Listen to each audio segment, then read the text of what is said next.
예배하기 위해서 저희들 이 자리에 나왔습니다. 함께하여 주시고 많은 은혜 내려 주시옵소서. 감사합니다. 예수님의 이름으로 기도합니다. 아멘. 우리 다 함께 찬송가 425장 하시겠습니다. 찬송가 425장 주님의 뜻을 이루소서. 찬송가 425장입니다.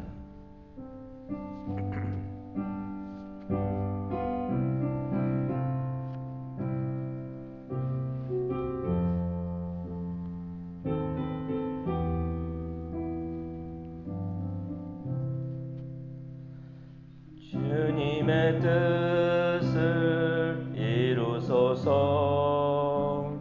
고요한 중에 기다리니 진흙과 같은 날 빚으사 주님의 형상 만드소서.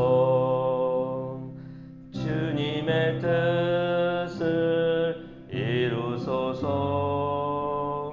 주님 발 앞에 엎드리니 나의 맘속을 살피시사 눈보나 희게 하옵소서. 주님의 뜻을 이루소서. 병들어 몸이 피곤할 때 권능의 손을 내게 펴사 강건케 하여 주옵소서. 주님의 뜻을 이루소서.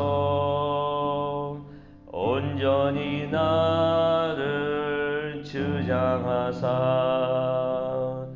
주님과 함께 동행함을 만민이 알게 하옵소서. 1절 한 번 더 하시겠습니다. 주님의 뜻을 이루소서. 고요한 중에 기다리니 진흙과 같은 날 빚으사 주님의 형상 만드소서. 아멘.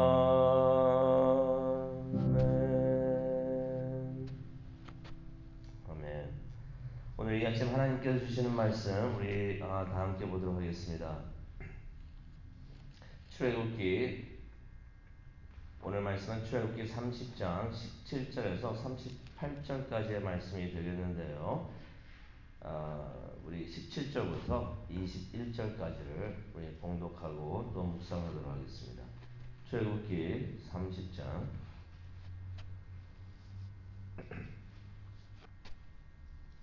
우리가 매일 아침 그 생명의 삶에서 나오는 말씀을 보고 있는데요. 출애굽기 30장 오늘 말씀은 30장 17절에서 38절까지입니다. 하지만 오늘 우리 17절에서 21절까지 말씀을 읽고 묵상하도록 하겠습니다. 다 찾으셨으면 읽도록 하겠습니다. 여호와께서 모세에게 말씀하여 이르시되 너는 물두멍을 노스로 만들고 그 받침도 노스로 만들어 씻게 하되 그것을 회막과 제단 사이에 두고 그 속에 물을 담으라. 아론과 그의 아들들이 그 두멍으로 수족을 씻되 그들이 회막에 들어갈 때에 물로 씻어 죽기를 면할 것이요 제단에 가까이 가서 그 직분을 행하여 여호와 앞에 화제를 살을 때에도 그리 할지니라. 이와 같이 그들이 그 수족을 씻어 죽기를 면할지니 이는 그와 그의 자손이 대대로 영원히 지킬 규례니라. 아멘.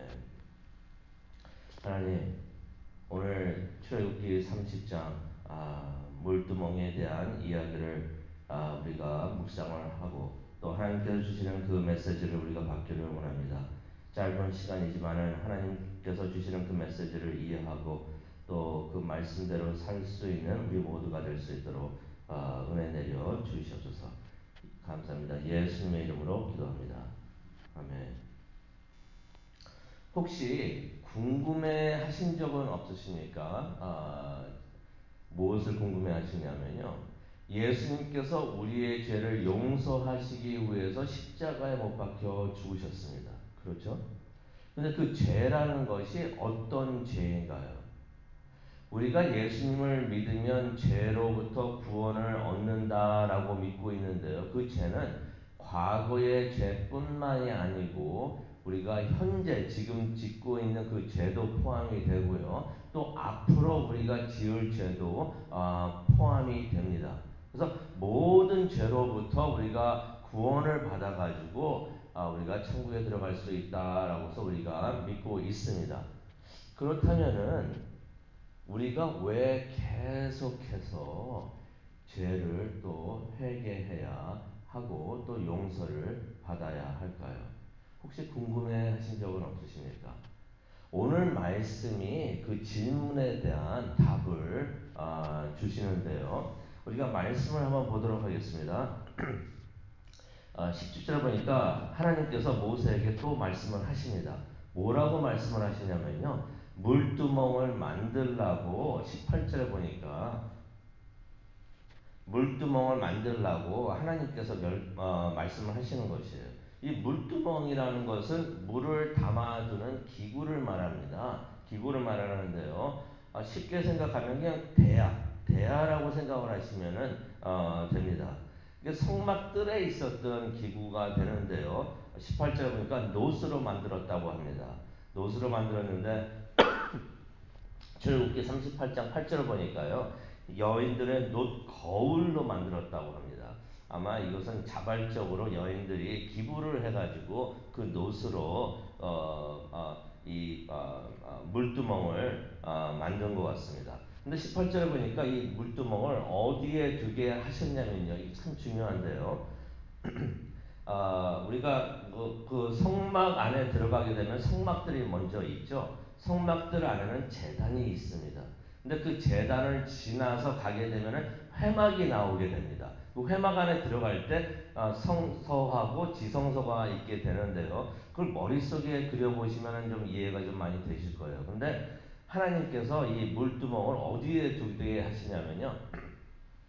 성막 안에 들어가서 성막들이 나오는데 거기 제단이 있습니다. 제단을 지나가지고 회막에 들어가는 바로 그 사이에다가 물두멍을 두셨다는 것이에요.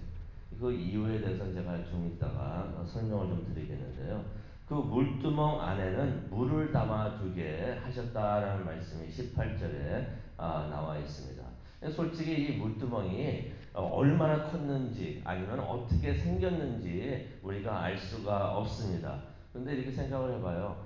이 물두멍이 어떤 용도로 사용하게 됐냐면은 이 제사장들이 성막에 들어가기 전에 손과 발을 씻어야 되기 때문에 그 충분히 씻을 수 있는 물이 거기에 담겨져 있었을 것이다라고 우리가 생각을 할 수가 있고 보통 대야 같은 것이니까 그냥 둥그렇게 생기지 않았을까 그렇게 짐작들을 합니다. 근데 그 용도를 한번 보기를 원하는데요. 19절을 보니까 아론과 그의 아들들이 그 두멍에서 물을 퍼내내 가지고 두 손과 두 발을 씻었다라는 말씀이 나옵니다. 아론은 대제사장이 되겠고요. 그 아들들은 제사장을 의미합니다. 그러니까 아무나 가서 거기서 뭐 손과 발을 씻는 게 아니고요. 그 회막 안에 들어가는 것. 회막이라는 것은 하나님을 만나는 그 텐트를 말하죠. 장막을 말합니다. 그러니까 이 제사장들이 제단을 지나가지고 하나님을 만나러 성소 지성소에 들어갈 때 이 손과 발을 씻고 들어가야 된다는 것이에요. 그렇게 물로 씻었다는 말씀이 20절에 나와 있습니다. 근데 이 제사장들이 왜 그 회막에 들어갑니까? 회막 안에 들어가 가지고 사역을 해야 되기 때문에 그러니까 사역을 하기 전에 손과 발을 씻고 들어갔다는 것입니다. 근데 이게 참 중요했던 것이 20절 보니까 그렇게 씻지 않으면 죽임을 당하게 된다는 것이에요. 그래서 죽지 않으려면은 손과 발을 씻어야 된다는 것입니다. 우리가 몸을 깨끗하게 해야 되는데 죽지 않기 위해서 우리가 몸을 다 이 제사장들이 씻어야 됐던 것이에요. 죽음을 면하려면은 손과 발을 씻어야 됐던 것입니다. 그렇기 때문에 말씀을 이렇게 보다 보니까 그렇기 때문에 하나님께서 이 물두멍을 제단과 회막 중간에 두지 않았는가, 회막 앞에다 두지 않았는가. 씻지 않고 들어가면은 죽게 됩니다. 사람이라서 우리가 그럴 때 많이 있잖아요. 중요한 것이라고도 우리가 가끔 잊어버릴 수가 있는데 이 제사장들이 어떻게 하다가 잊고서 씻지 않고 회막에 들어가면 죽게 되니까 하나님께서 회막 앞에다 두셔가지고 잊지 말라고 하나님께서 그렇게 말씀을 해 두신 것 같습니다. 그래서 이 제사장들이 회막에 들어가면서 눈에 딱 보이니까 손과 발을 씻어야겠구나 하면서 그렇게 그 물두멍을 사용을 했던 것입니다. 또 20절에 보니까 놋 제단에서 화제를 드릴 때도 이제 물두멍을 사용해 가지고 손과 발을 씻게 하셨다라는 말씀이 나옵니다. 그런데 여기서 궁금한 점이 하나가 있습니다. 무엇이 궁금하냐면요. 이 제사장들에 대한 이야기를 우리가 며칠 전에도 우리가 보고 그랬었는데요. 안수를 받을 때 이미 모든 죄를 용서를 받았습니다. 그리고 성막들에 들어오기 전에 온몸을 머리부터 발끝까지 다 씻게 하셨던 것이에요. 이 제사장들이 사람들의 속죄제를 드리기 전에 자신들의 죄를 위해서 먼저 속죄제를 드리게 하셨던 것이에요. 무슨 말이냐면요. 모든 제사장들의 죄를 하나님께서 다 용서를 하셨다는 것입니다. 그런데 왜 제사장들이 회막에 들어가기 전에 또다시 물두멍에서 자신들의 손과 발을 씻어야 됐을까요? 오늘 말씀을 보니까 이런 말씀을 하십니다. 하나님 앞에서 섬기기 위해서 그들이 손과 발을 씻었다라는 말씀이 나옵니다. 이것을 정리하면요, 굉장히 어떻게 보면은 중요한 신학이 이 말씀에 들어가 있습니다. 그래서 38절까지 말씀을 다 보기보다 이 앞에 있는 부분을 말씀을 나누고 오늘 기도하는 시간을 좀 가지려고 하는데 이 말씀을 한번 정리를 하면요. 이 제사장들이 안수를 받기 전에 자신의 모든 죄로부터 구원을 먼저 받았어야 되는 것이에요. 머리부터 발끝까지 다 씻으면서 모든 자신들의 죄로부터 구원을 받습니다. 하지만은 그런 다음에도 하나님을 만나기 위해서 또 하나님을 섬기기 위해서 손과 발을 매번 씻어야 했다는 것이 이 말씀에 나와 있습니다. 이런 진리는요, 우리에게도 적용이 되는데요. 이 진리를 성막 구조를 통해서, 성막 구조 이게 복잡할 수도 있지만 한번 머리에 그려보시면 이게 쉬울 수가 있는데요. 그 성막 구조가 우리의 삶의 성화에 대해서 설명을 해주고 있는데요. 우리가 그것을 한번 생각해 보기를 원합니다. 우리가 하나님을 언제 만나냐면 성경에서도 나왔지만은 예배를 통해서 하나님께서 우리가 예배할 때 예배를 통해서 우리를 만나 주신다고 하셨습니다. 그래서 성막을 짓게 하셨고 성막에서 제단을 하나님께 쌓아 올릴 때 하나님께서 그러셨죠. 거기서 내가 너희들과 만나겠고 거기서 내 음성을 들려주겠다 하셨던 것이에요. 그래서 우리가 하나님을 만나기 위해서는 성막에 회막에 우리가 들어가야 합니다. 바로 거기서 예배하는 바로 거기서 하나님을 만나고 하나님의 임재하심을 보고 또 영광을 보기 위하는 것, 볼 수가 있는 것입니다. 근데 우리가 예배하기 위해서는 성막에 들어가야 하는데요. 우리가 성막에 들어가기 위해서는 성막들을 먼저 지나가야 합니다. 근데 성막들에 가다 보면은 아까도 말씀드렸던 것처럼 제단이 있습니다. 제단이 혹시 머릿속에 그려보세요. 성막이 있는데 성막 문을 열고 들어가니까 휘장문을 열고 들어가니까 뜰이 있습니다. 뜰이 있는데 제단이 먼저 있는 것이에요. 우리가 하나님을 만나기 위해서는 그 제단에서 우리의 모든 죄를 다 회개를 해야 됩니다. 무엇을 의미하냐면요. 속죄제를 하나님께 드려야 되는데 우리의 모든 죄를 다 용서를 받아야 된다는 것이에요. 과거의 죄도 현재의 죄도 또 미래의 죄도 다 용서를 받아야 됩니다. 이게 예수님께서 그것을 위해서 죽으셨던 것이에요. 그래서 어린 양이 되신 예수님의 피로써 우리가 깨끗이 씻김을 얻기를 원합니다. 그래서 속죄에 대해서 죄 씻김을 받는 것은 구원을 의미하는 것이에요. 근데 하나님이 계시는 것은 성막들이 아닙니다. 회막에 계시는 것이에요. 지성소에 계십니다. 우리가 그 안에 들어가기 위해서는 회막을 들어가야 되는데요. 그 회막에 들어가려고 하다 보니까 물두멍이 있다는 것이에요. 그 물두멍을 지나면서 우리가 손과 발을 또 씻어야 된다는 것이에요. 우리가 죄를 이미 다 용서를 받았는데 왜 또 손과 발을 씻을 필요가 있을까?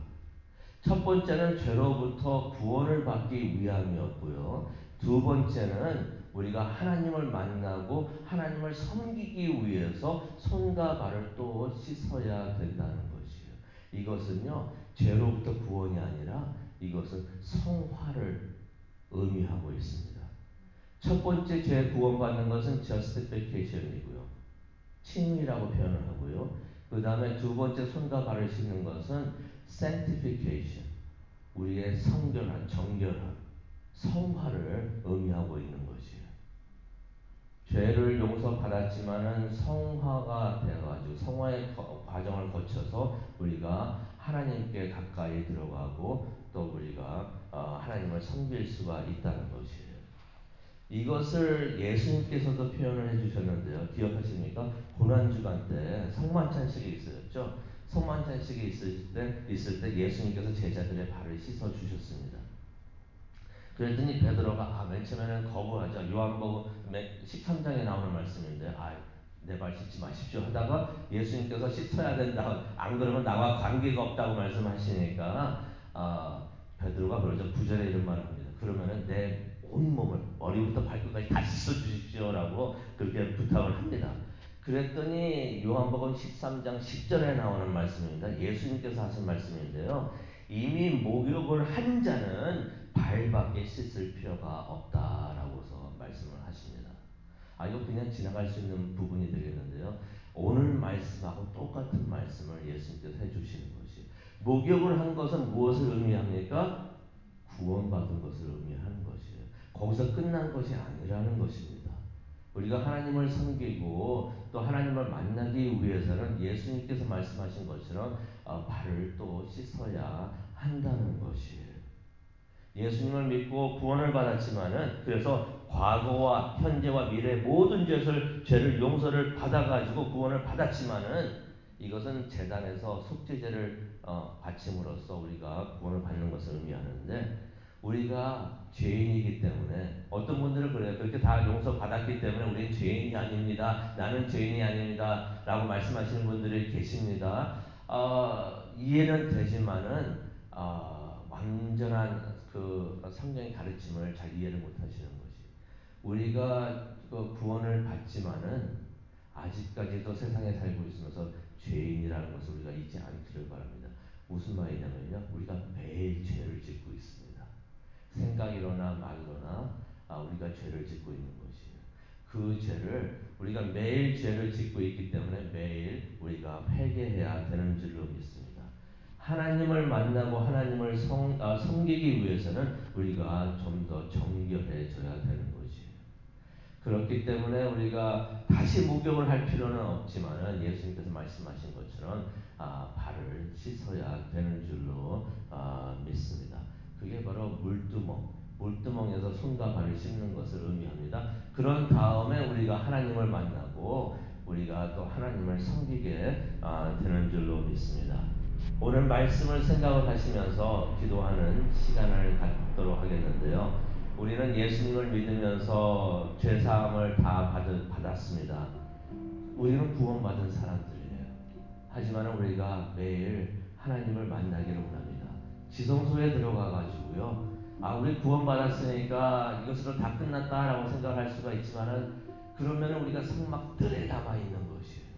우리가 지성소로 들어가기를 원합니다. 지성소에 들어가서 하나님의 임재하심을 체험을 하고 또 하나님과 만나고 하나님께 예배를 드리기를 원하는데, 그러기 위해서는 우리가 물두멍에서 손과 발을 씻어야 됩니다. 그래가지고 회막 안에 들어가기를 원합니다. 그런 은혜를 체험하는 우리 모두가 되기를 간절히 축원합니다. 그것을 위해서 우리 기도하는 시간을 갖도록 하겠습니다. 나 자신을 위해서 기도를 하겠고요. 나의 모든 목욕을 하게 해주신 것 감사합니다. 나의 발까지도 씻어 주시옵소서. 정결하게 하여 주옵소서. 또 우리 가족들을 위해서, 우리 교회를 위해서 정결함을 주시옵소서. 지성소에 들어가서 하나님을 멀리서 바라보는 것이 아니라 하나님을 만날 수 있도록 하게 하여 주옵소서. 그것을 위해서 기도하는 우리 모두가 되기를 원합니다.